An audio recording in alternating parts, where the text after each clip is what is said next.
This comes also, these two wins for Wall Street, as Trump appointed Paul Watkins to chair the Securities and Exchange Commission.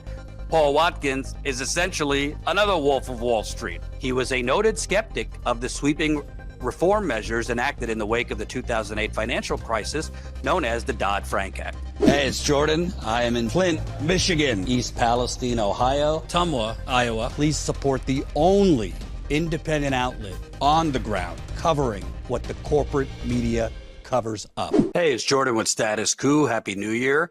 I believe Wall Street is still drunk off of champagne from New Year's. And I believe we are headed into the next calm before the storm. First, we've been focused for weeks on the for-profit, predatory health insurance industry, but we should never forget its evil stepsister, Wall Street. And frankly, if you remember from the financial crash of nearly 20 years ago, there were people warning, there were experts warning in the years before the 2008 economic crash, hey, they're passing out junk mortgages like candy. Well, I believe we're headed now into another calm before the storm. Let me tell you what I'm talking about. Headline, big banks are on a regulatory winning streak. This is from Axios. The incoming Trump administration promises a lighter regulatory touch for big banks. That era may have already begun, with an under-the-wire surprise from a top regulator as the latest indication. Bank watchdogs wanted to implement tougher regulations on these institutions in 2024, a belated crackdown spurred by the regional bank crisis. But easier rules are on the horizon instead, possibly raising risks for Americans' financial system. What are those easier rules? Banks scored 2 wins near the end of 2024 on multiple regulatory fronts. A set of plans mandating banks to have a larger financial cushion, i.e. reserves, in the event of a crisis was watered down, a victory for interest groups. The proposal is on hold and ultimately might die, at least in its current form, under President-elect Trump. Big banks have long called for changes to the Federal Reserve stress tests, a regular checkup on the sector's health. Now officials will move to do just that in 2025, even as bank lobbying groups sue the regulator to force compliance with those new plans.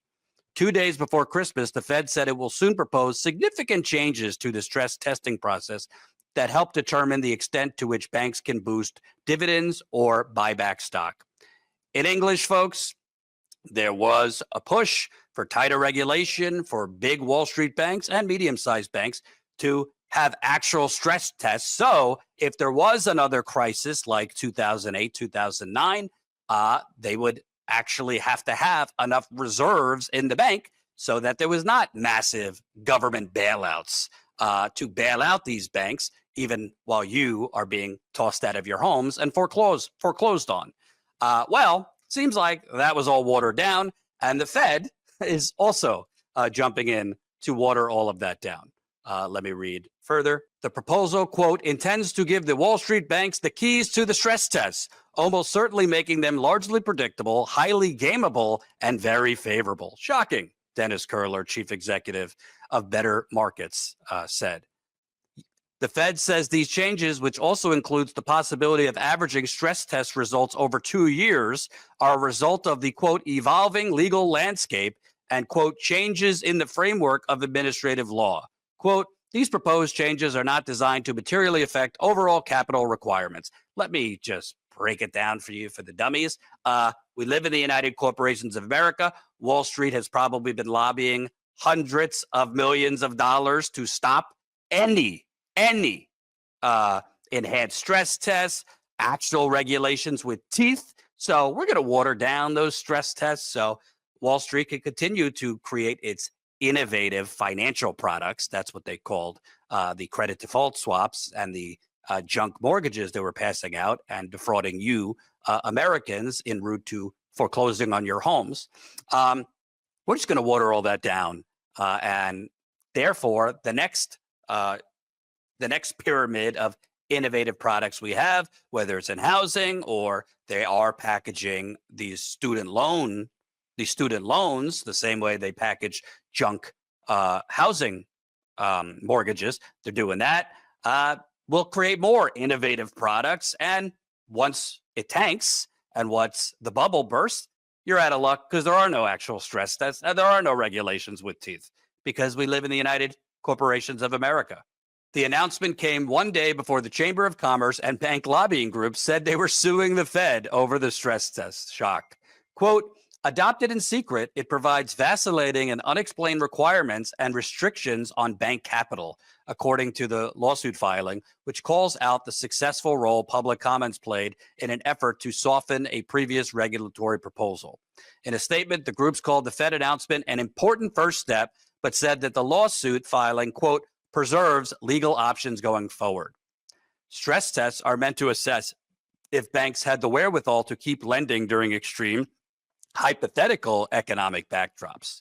But the test did not recently measure banks against an environment with rapidly rising interest rates, which helped spark the regional banking crisis nearly 2 years ago.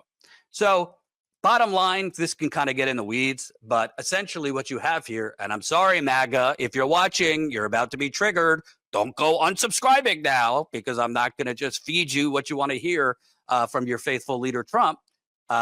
Trump, he's pretty much in bed with Wall Street, always has been, despite his phony populist rhetoric. And he's been appointing to his cabinet and other positions creatures of Wall Street, which I'm about to explain further with his SEC pick, Securities and Exchange Commissions. So you have a proud deregulator entering office at the same time that Wall Street has had two major victories in watering down the few regulations that might have had teeth. And Trump is also totally in bed with the crypto bros, which is another bubble that many experts say is soon to burst. What could go wrong when you have a deregulating president, no regulation, and Wall Street unleashed? What could go wrong? This comes also, these two wins for Wall Street, as Trump appointed Paul Watkins to chair the Securities and Exchange Commission. Why these two things are linked? Paul Watkins is essentially another Wolf of Wall Street. Great movie, by the way. Former SEC Commissioner Atkins picked to lead Wall Street regulator, to be the lead Wall Street regulator at the SEC. This is why I'm saying that they are drunk still off of champagne, the bros over on Wall Street. Let me tell you a little bit about Mr. Watkins. Atkins. Atkins has played a prominent role in policy debates, that's funny phrasing, around the SEC for years, including at Potomac, his lobbying firm, whose clients include companies up and down Wall Street. He was a noted skeptic of the sweeping reform measures enacted in the wake of the 2008 financial crisis, known as the Dodd-Frank Act. I mean, the Dodd-Frank Act, frankly, was a Band-Aid for a gaping gunshot wound. It didn't do a whole lot to actually regulate Wall Street. Obama basically fell prey to his Wall Street donors. At the time, remember, Obama had got the largest amount in history in donations from Wall Street in his 2008 post-politics campaign. He was bought off by Wall Street, and Dodd-Frank was a watered-down Band-Aid for the economic gunshot that was the economic crash where the financial industry defrauded many of you watching, frankly. I have viewers that were foreclosed on and homeless after the financial crash. A little bit more on Atkins. He has argued that corporate penalties harm both shareholders and employees, so don't worry about the defrauded taxpayers and people that the banks defrauded. We need to worry about those penalties are too hard on the shareholders. And in 2022, Atkins questioned the SEC's push to require climate-related disclosures from public companies, a rule currently being challenged in court. He has also been critical of the SEC's years-long track record of cracking down on crypto firms while not writing tailored rules for the high-flying industry. Quote, he genuinely loves this shit, said a former regulator who has worked with Atkins and was granted anonymity to speak freely. He loves thinking about it. He loves talking about it. He's also been very critical of current chair Gary Gensler's agenda, which actually was trying to create some regulations with teeth on Wall Street and the crypto market, something Trump himself vowed to do on the campaign trail, meaning be a friend of the crypto and deregulate crypto.